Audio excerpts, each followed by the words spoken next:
কাউকে কোনো উপহার দিলে যদি সে সেটার মর্ম না বোঝে, সে যদি সেটার কদর না বোঝে, তখন তাকে আর কোনো উপহারই দেওয়া উচিত না।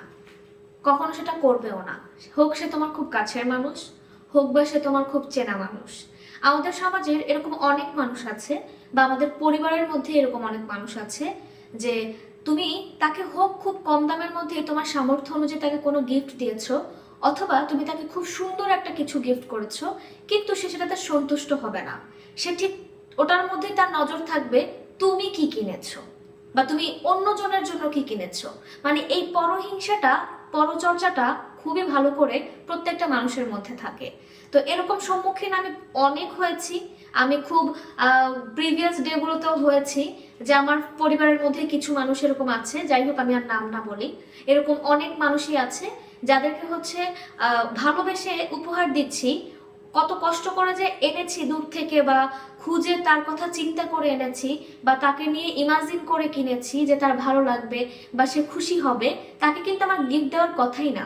তারপর যে আমি তাকে দিচ্ছি, এই বিষয়টাতে সে কখনো উপলব্ধি করতে পারে না পজিটিভ ভাবে যে এই মানুষটা আমাকে কতটা ভালোবাসে। তো এখন এই কথাটা এই জন্য বলা, অতি কষ্ট পেয়ে কথাটা বলা, যে আমি কখনোই তখন থেকে সিদ্ধান্ত নিয়েছি যে এমন কোনো মানুষকে আমি আর উপহার দিব না যে আমার উপহারের মর্ম বুঝবে না, ভালোবাসা খুঁজে নিবে না। তো তাদেরকে গিফট করা উচিত যারা হচ্ছে ছোট্ট কিছু পেলেও আপনাকে অনেকটা ভালোবাসা দিবে, অনেকটা হচ্ছে বহিঃপ্রকাশ করবে।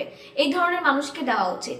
হিংসাত্মক মনের মানুষদেরকে কখনোই কোনো কিছু দেওয়া উচিত না। কারণ তারা সারাক্ষণই, আপনি যদি তাকে লাখ টাকারও জিনিস দেন, সে সর্বক্ষণে আপনি কি কিনছেন, আপনি অমুককে কি দিচ্ছেন, ওইটার উপরে তার চোখটা থাকবে, তার নজরটা থাকবে। বা আপনার মতো সেম জিনিস কেন আপনি তাকে দেননি, এই নজরটাই থাকে। সো এই ধরনের ছোট মনের মানুষদের প্রতি তো আমার সত্যি কথা সবসময় ঘৃণা থাকে। আমি এদেরকে কেন জানি সহ্যই করতে পারি না। আমার মনে হয় না কোনো সুস্থ মানুষ, সুস্থ মস্তিষ্কের মানুষ এই ধরনের হিংসাত্মক মনোভাবের মানুষকে পছন্দ করার কথা। এদেরকে যারা পছন্দ করে, সমর্থন করে, ঠিক তাদের মতোই মেন্টালিটির মানুষ তাদেরকে সমর্থন করে। এছাড়া সুস্থ মানুষ কখনো সমর্থন করার কথা না।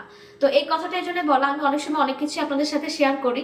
সো আমার এই ব্যাড এক্সপিরিয়েন্সটা আপনাদের সাথে জাস্ট শেয়ার করা। হয়তো আপনারা এরকম খুবই নর্মাল জীবনের অভিজ্ঞতা আপনাদের অর্জন হয়েছে। তো যাদেরই হয়েছে তারা অবশ্যই এটা মেনটেন করবেন, একেবারে টোটালি তাকে গিফট দেওয়া বন্ধ করে দিবেন। তাতে এবার সে আপনাকে মনে রাখুক, ভালো জানুক, অপছন্দ করুক, কিচ্ছু যায় আসে না। একদম ডোন্ট কেয়ার ভাব হয়ে থাকবেন, তাহলেই দেখবেন যে আপনার ওদের শিক্ষাও হবে আর আপনার টাকাটাও বেঁচে যাবে। ঠিক আছে? কারণ সেদে কাউকে ভালোবাসা দেখানো ঠিক না। এখনকার বর্তমানে সেদে ভালোবাসা দেখানো মানে হচ্ছে আপনাকে নিয়ে হয় সন্দেহ করবে, আর না হয় আপনাকে নিয়ে অন্য কিছু মাথায় চিন্তা করবে, আর না হলে আপনার মাথায় উঠে নাচার চিন্তা করবে, এটাই করে। সো এই জিনিসগুলো করা যাবে না। সো এদের থেকে দূরে থাকাটাই সবচেয়ে বেটার। সো সবাই ভালো থাকবেন, সুস্থ থাকবেন। আল্লাহ হাফেজ।